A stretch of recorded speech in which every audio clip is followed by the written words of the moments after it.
नमस्कार दोस्तों, मैं डॉक्टर अशोक त्रिपाठी आज एक नया चैनल प्रारंभ कर रहा हूं, जिसका उद्देश्य यह है कि हमारे बहुत सारे विद्यार्थी जो एएमए में खास करके इतिहास विषय में इतिहास, दर्शन और शोध प्रविधि यानी कि हिस्टोरियोग्राफी और रिसर्च मेथोडोलॉजी जैसे विषय पढ़ रहे हैं और आगे चल कर के शोध कार्य करने की इच्छा रखते हैं। इस चैनल में विशेष रूप से मैं ऐसे विषयों को लूँगा जो भारतीय इतिहास, संस्कृति, इतिहास लेखन और शोध प्रविधि या रिसर्च मेथोडोलॉजी से संबंधित होंगे। आज जो विषय मैं ले रहा हूँ वह है शोध के लिए विषय का चयन। जब हम शोध करते हैं तो शोध करते समय हमें कोई न कोई ऐसा विषय चुनना पड़ता है जिसके ऊपर हम शोध करते हैं। लेकिन इसके पहले कि मैं इस विषय पर आऊँ, कुछ बेसिक बातें, कुछ बुनियादी बातें बताना मैं आवश्यक समझता हूँ। पहली बात तो यही है कि आखिर शोध है क्या, क्यों हम शोध करते हैं, शोध की आवश्यकता क्यों पड़ती है। तो अगर बहुत सरल तरीके से कहूँ तो जब हम शोध कार्य में प्रवीण होते हैं, जब हम कोई शोध कार्य हाथ में लेते हैं तो हम ज्ञात से अज्ञात की ओर अग्रसर होते हैं। यानी कि बहुत सारी चीज़ें ऐसी हैं संसार में जो हमें ज्ञात हैं, लेकिन बहुत सारी चीज़ें ऐसी हैं जो अज्ञात हैं, जो रहस्य के पर्दे में छुपी हुई हैं। उन्हीं रहस्य के परतों को उघाड़ना ही शोध है। कभी दूसरे व्याख्यान में शोध क्या है इस पर मैं विस्तृत रूप से चर्चा करूंगा। यहाँ आज मैं उसी विषय पर केंद्रित करना चाहता हूँ अपना ध्यान, यानी कि शोध के लिए विषय को चुनना। ये इस बात पर भी निर्भर करता है कि हम शोध क्यों कर रहे हैं, यानी कि पर्पज़ ऑफ रिसर्च। कभी कभी ऐसा होता है कि बहुत सारे विद्यार्थी शोध केवल इसलिए करते हैं कि उनको स्कॉलरशिप मिल जाएगी, आगे चल कर के उनके लिए थोड़ी सुविधा हो जाएगी पढ़ाई लिखाई में, आर्थिक रूप से वो कुछ ठीक हो जाएंगे, इसलिए शोध ज्वाइन कर लेते हैं। बहुत सारे लोग इसलिए शोध ज्वाइन करते हैं क्योंकि उनको ये लगता है कि हमें एक डिग्री मिल जाएगी। कुछ लोग इसलिए रिसर्च करते हैं कि वो सोचते हैं कि हमें हमारे नाम में डॉक्टर लग जाएगा। कुछ लोग ऐसे भी होते हैं जो देश के समक्ष, समाज के समक्ष कुछ नया करना चाहते हैं, कुछ नई चीज़ें सामने लाना चाहते हैं, कुछ रहस्यों पर से पर्दा उठाना चाहते हैं। तो वास्तव में यही इसी कैटेगरी के लोग जो हैं उन्हें असली शोधकर्ता कहा जा सकता है।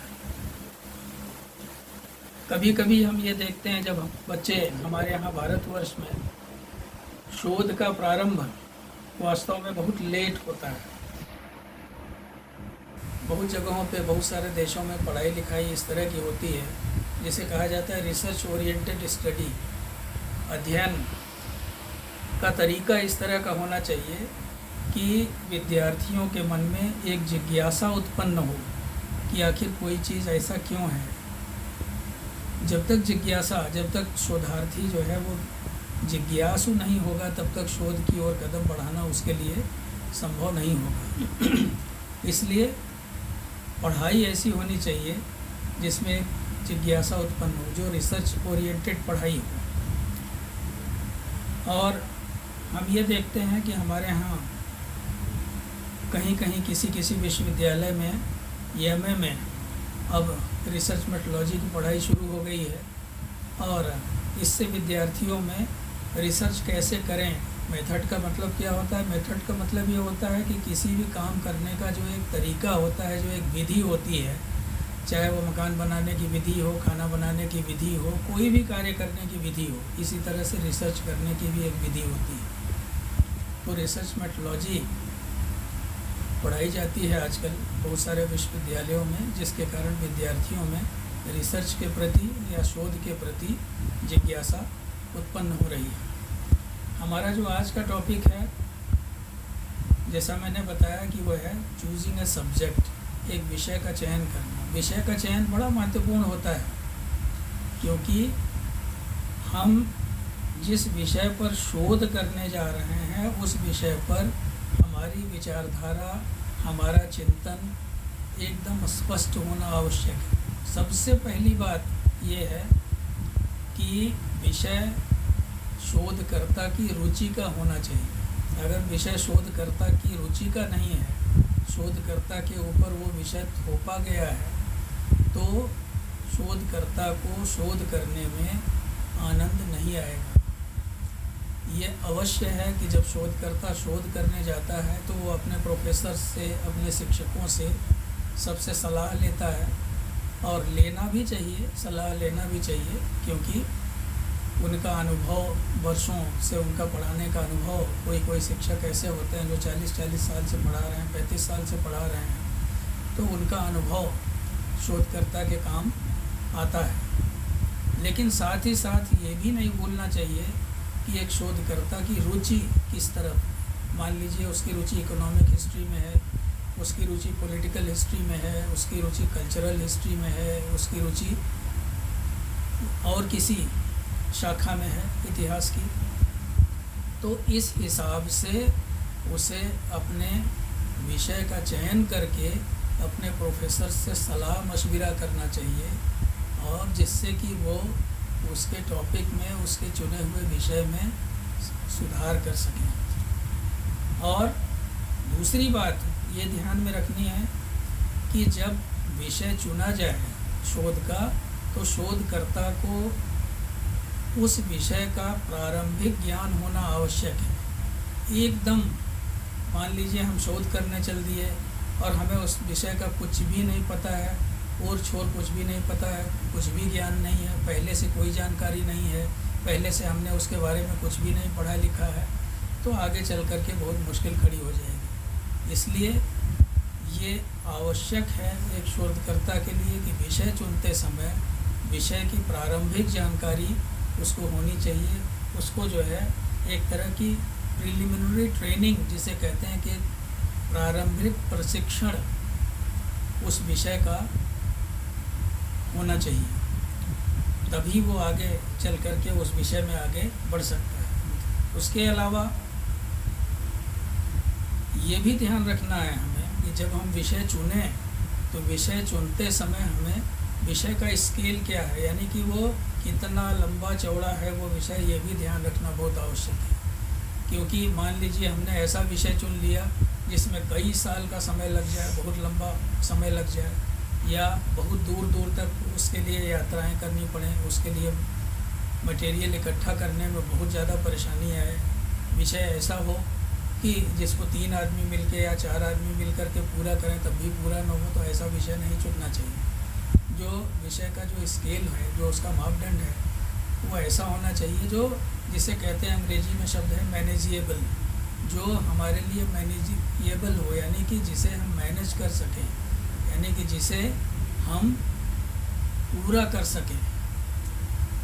इसलिए विषय चुनते समय ये ध्यान में रखना चाहिए कि कोई बहुत ही अधिक विस्तृत विषय न चुने, ऐसा विषय चुने जो हम पूरा करने में सक्षम हों, अपनी क्षमता के अनुसार, अपनी सामर्थ्य के अनुसार ही विषय चुनना चाहिए। इसके अलावा ये भी हमें देखना चाहिए, विषय चुनते समय ये भी देखना पड़ेगा कि उस पर कितनी सामग्री उपलब्ध है और कहाँ कहाँ उपलब्ध है। कई बार ऐसा हो जाता है कि जो सामग्री है वो उपलब्ध नहीं रहती, वो विषय के ऊपर निर्भर करता है। बहुत सारे विषय ऐसे होते हैं जिसमें लाइब्रेरी में ही बैठ के काम हो जाता है। बहुत सारे विषय ऐसे होते हैं जिनमें बहुत सारी मैन्यूस्क्रिप्ट्स वगैरह देखने के लिए हमें देश के अलग अलग हिस्सों में जाना पड़ता है, जहाँ पर मैन्यूस्क्रिप्ट्स वगैरह रखी हुई है। बहुत सारे विषय ऐसे होते हैं जो सर्वेक्षण पर आधारित होते हैं, बहुत सारे विषय ऐसे होते हैं जो इंटरव्यूज़ वगैरह पे आधारित होते हैं, तो तरह तरह से हमें मटेरियल का कलेक्शन करना पड़ता है। लेकिन मटेरियल कलेक्शन के साथ साथ ये भी देखना पड़ेगा कि मटेरियल है भी कि नहीं है, मटेरियल कलेक्ट हो सकता है कि नहीं हो सकता है। तो इस बात का ध्यान रखना बहुत आवश्यक है। साथ ही साथ ये भी ध्यान रखना है, एक बहुत ही महत्वपूर्ण बात है, लैंग्वेज। हमारे यहाँ बहुत सारे विद्यार्थी ऐसे हैं जो ग्रामीण अंचलों से आते हैं, ग्रामीण क्षेत्रों से आते हैं, और प्रायः वो एक ही भाषा जानते हैं, यानी कि जो उनकी लोकल लैंग्वेज है या जो उनकी क्षेत्रीय भाषा है। जैसे कोई पंजाबी माध्यम से पढ़ रहा है, गुजराती माध्यम से पढ़ रहा है, बंगाली माध्यम से पढ़ रहा है, हिंदी माध्यम से पढ़ रहा है, और दूसरी भाषाओं का ज्ञान उसको बहुत कम होता है। थोड़ा बहुत, जैसे अगर मान लीजिए हाई स्कूल इंटर तक संस्कृत वगैरह पढ़ा है तो उससे थोड़ा बहुत उसका परिचय हो जाता है, या अंग्रेजी वगैरह पढ़ा है तो वर्किंग नॉलेज अंग्रेजी वगैरह की होती है। लेकिन एक रिसर्चर के लिए, एक शोधकर्ता के लिए यह बहुत आवश्यक है कि उसको भाषाओं का अच्छा ज्ञान होना चाहिए। खास करके जो विषय वो चुनता है शोध के लिए, जिस टॉपिक को वो चुनता है, उस टॉपिक पर मटेरियल किस भाषा में उपलब्ध है। अगर मान लीजिए हम मराठा इतिहास पे काम कर रहे हैं, तो मराठों के इतिहास पे हम काम करेंगे तो जाहिर है कि बहुत सारा मटेरियल जो है वो मराठी भाषा में होगा। या हम किसी बंगाल के इतिहास से संबंधित किसी विषय पे कर रहे हैं तो बंगला में होगा। ऐसे ही अगर हम पंजाब के इतिहास से संबंधित किसी विषय पे काम कर रहे हैं तो पंजाबी में होगा। आधुनिक भारत के इतिहास पे हम काम कर रहे हैं तो बहुत सारा मटेरियल अंग्रेजी में होगा। मध्यकालीन भारत पे हम काम कर रहे हैं तो बहुत सारा मटेरियल फ़ारसी में होगा। तो इसलिए ऐसे में जब हम शोध के लिए टॉपिक चुने तो हमें इस विषय का ध्यान रखना चाहिए, इस बात का ध्यान रखना चाहिए कि कहीं भाषा या लैंग्वेज हमारे आड़े ना आ जाए, कहीं ऐसा ना हो कि भाषा की वजह से हमें बहुत ज़्यादा परेशानी हो जाए। तो बहुत सोच समझ करके ये चुनना चाहिए विषय अपना जो है, कि इस तरह की कठिनाइयाँ ना आएँ, और अगर इस तरह की कठिनाइयाँ आती भी हैं तो वो कम से कम आएँ और मैनेजिएबल हों। ऐसे लोग उसकी जानकारी में हों जो उसकी सहायता कर सकें दूसरे भाषाओं से ट्रांसलेट वगैरह करने में। तो ये चीज़ भी जो है ध्यान में रखनी चाहिए। साथ ही साथ विषय हमेशा नया होना चाहिए, मेरी बात भी ध्यान दीजिए, विषय हमेशा नया होना चाहिए, जिसे कहते हैं अनएक्सप्लोर्ड, यानी जिसके ऊपर कभी काम न किया गया हो। और साथ ही साथ यूज़फुल होना चाहिए, समाज के लिए, राष्ट्र के लिए, देश के लिए विषय उपयोगी होना चाहिए। आने वाले जो विद्यार्थी हैं, आगे आने वाले जो शोधकर्ता हैं, उनके लिए उपयोगी होना चाहिए। तो इस बात का भी ध्यान रखना चाहिए कि विषय नया हो। कभी कभी ऐसा होता है कि हम ओरिजिनल सब्जेक्ट नहीं चूज़ करते हैं, हालांकि कहना यही चाहिए कि सब्जेक्ट हमेशा ओरिजिनल होना चाहिए, हमेशा मौलिक विषय होना चाहिए। मौलिक विषय पर काम करने का, मौलिक विषय पर शोध करने का आनंद ही अलग है। उसमें जो एक शोधकर्ता अगर किसी मौलिक विषय पर शोध करेगा तो उस पर एक तरह से वही अथॉरिटी होगा, वही जो है उसके बारे में सबसे ज़्यादा जानकारी रखने वाला व्यक्ति होगा, और आगे आने वाले जितने शोधकर्ता होंगे वो उसको कोट करेंगे, वो उसके बारे में ज़रूर लिखेंगे कि इन्होंने इस काम पे शोध किया है। जैसे सर जगन्नाथ सरकार ने काम किया औरंगज़ेब के ऊपर, उसके बाद और भी बहुत सारे लोगों ने औरंगज़ेब पे काम किया। ज़हीरुद्दीन फ़ारूकी ने काम किया, मुनीलाल ने काम किया, लेनबुल ने काम किया, तमाम लोगों ने काम किया। लेकिन सर जगन्नाथ सरकार ने जो काम किया तो उनको याद रखा जाता है उसके लिए, क्योंकि उन्होंने एक प्लेटफॉर्म तैयार किया, आगे आने वालों के लिए एक प्लेटफॉर्म तैयार किया जिस पे लोगों ने काम किया। तो टॉपिक ओरिजिनल होना चाहिए, ये ध्यान में रखें। हमेशा कोशिश ये करनी चाहिए कि कंपैरेटिव स्टडी से बचे, यानी कि तुलनात्मक जो अध्ययन है उससे बचना चाहिए, क्योंकि उसमें आपका काम बढ़ जाता है। ऐसा नहीं है कि तुलनात्मक अध्ययन बुरा है, तुलनात्मक अध्ययन बहुत अच्छी चीज़ है, लेकिन एक फ्रेश स्कॉलर के लिए, एक नए स्कॉलर के लिए इन सब झमेलों में फंसने से बचना चाहिए। क्योंकि जैसे मान लीजिए आपने कहा कि गांधी, विनोबा और जयप्रकाश नारायण, इन तीनों का तुलनात्मक अध्ययन, गांधी, विनोबा, जयप्रकाश नारायण और अंबेडकर का तुलनात्मक अध्ययन। तो यहाँ आपको सबके बारे में, यहाँ आपको गांधी के बारे में भी, विनोबा के बारे में भी, अंबेडकर के बारे में भी, जयप्रकाश नारायण के बारे में भी बहुत विस्तृत जानकारियाँ इकट्ठी करनी पड़ेंगी। वो आपके लिए बहुत टाइम टेकिंग होगा, बहुत ही टाइम कंज्यूमिंग होगा। और विषय हमेशा ऐसा चुनना चाहिए जो एक निश्चित टाइम फ्रेम में पूरा हो जाए। जैसे मान लीजिए आप ये मान के चलिए, मैनेजिएबल शब्द का मैंने प्रयोग किया, बहुत लोग करते हैं। मैनेजिएबल का मतलब ये केवल यही नहीं है कि आपका रिसर्च पूरा हो जाए, बल्कि सही समय पे पूरा हो जाए। मान लीजिए आपने 3 साल का टारगेट बनाया है या 2.5 साल का टारगेट बनाया है, तो आपका टारगेट उस बीच में, उस गिवन टाइम में पूरा हो जाना चाहिए। तभी आपको काम का संतोष मिलेगा, तभी आपको उसका फ़ायदा मिलेगा। इसी तरह से जो है कुछ चीज़ें और ध्यान में रखनी चाहिए आपको विषय चुनते समय, कि जो आपका ऑब्जेक्टिव हो, जो आपका उद्देश्य हो उस विषय को चुनने में, वो उद्देश्य पूरा हो रहा है कि नहीं हो रहा है, ये आपको ध्यान में रखना चाहिए। जो आपकी संकल्पना है या परिकल्पना है, जो हाइपोथेसिस है, जो कि आप टेस्ट करने जा रहे हैं इस टॉपिक के माध्यम से, वो हाइपोथेसिस या वो परिकल्पना जो है उसकी सही ढंग से जांच हो पा रही है कि नहीं। आपके जो निष्कर्ष हैं वो निष्कर्ष जो है उनका जनरलाइजेशन तो नहीं हो रहा है, उसमें उसका सामान्यीकरण तो नहीं हो रहा है। तो इसलिए जो है इन चीज़ों का, इन बातों का भी ध्यान रखना पड़ेगा आपको। आप जब टॉपिक चुनें तो टॉपिक चुनते समय, जैसे मैंने प्रारंभ में कहा कि आपको अपने प्रोफेसर से सहायता मिलेगी, आप प्रोफेसर से सहायता लीजिए। आपके जो सीनियर्स हैं आप उनसे सहायता लीजिए। बहुत सारे शोधकर्ता जो विभिन्न विषयों पे शोध कर रहे हैं, उनका ग्रुप होगा आपके कॉलेजेस में, आपके यूनिवर्सिटीज़ में। अगर शोधार्थियों का कोई संगठन होगा, उनके साथ आप मिलिए, बैठिए, उठिए, बैठिए। वो टॉपिक चुनने में भी आपकी मदद करेंगे और साथ ही साथ वो ये भी आपको बताएंगे कि आपको सामग्री कहाँ कहाँ से मिल सकती है, क्योंकि दूसरों के अनुभव का फ़ायदा उठाना ये अति आवश्यक होता है। और आप टॉपिक सुनते समय बहुत सारी पुस्तकें हैं, लाइब्रेरीज़ में जाइए, आप पुस्तकालयों में बैठने की आदत बनाइए, वहाँ अच्छी अच्छी रेफरेंस बुक्स देखिए। बहुत सारे जर्नल्स आते हैं, बहुत सारे लाइब्रेरीज़ में 100, 200, 300 जर्नल्स आते हैं। उसमें आपके विषय के जो जर्नल्स आ रहे हैं उन जर्नल्स को पढ़िए।